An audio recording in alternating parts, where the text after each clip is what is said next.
Current అనేది ఒక నిత్యావసరం, అందరికి అత్యంత అవసరమైనప్పుడు కూడా ఊర్లో నేను చూసేవాడిని. ఎప్పుడో కరెంట్ వచ్చేది, ఇమ్మీడియట్ గా సైరన్ కొట్టేట అందరూ పరిగెత్తేవాళ్ళు. ఎందుకో మోటార్లు వేయడానికి. వీళ్ళందరూ మోటార్లు ఆన్ చేసేవాళ్ళు, సగం కాలిపోయేది. ఆల్ ఆఫ్ అన్ని మోటార్లు ఆన్ చేస్తే లో వోల్టేజ్ వచ్చి మోటార్లన్నీ కాలిపోయేది. నాకు ఇప్పుడు కూడా నా కళ్ళల్లో జ్ఞాపకం ఉంటుంది. 2011-12 ప్రాంతంలో నేను పాదయాత్ర చేశాను.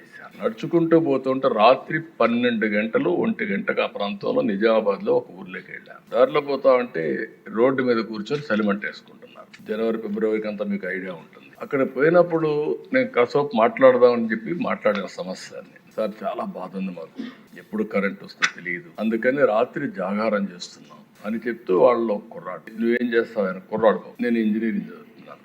ఏంటా ఎందుకు వచ్చావు? సార్ మా నాన్న జీవితం అంతా కూడా పాపం నా కోసం చదివించడానికి కష్టపడుతున్నాడు. ఎవ్రీడే వచ్చి ఇక్కడ ఉండేవాడు మిషన్ వేయడానికి.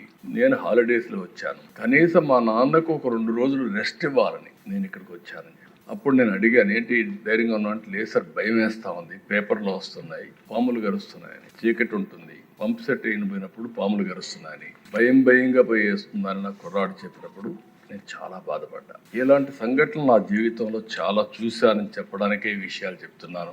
ఈ రోజు నేను గర్వంగా చెప్పగలుగుతాం, 9 గంటలు డే టైమే వ్యవసాయానికి కరెంట్ ఇస్తాం, దాంట్లో అనుమానమే లేదు.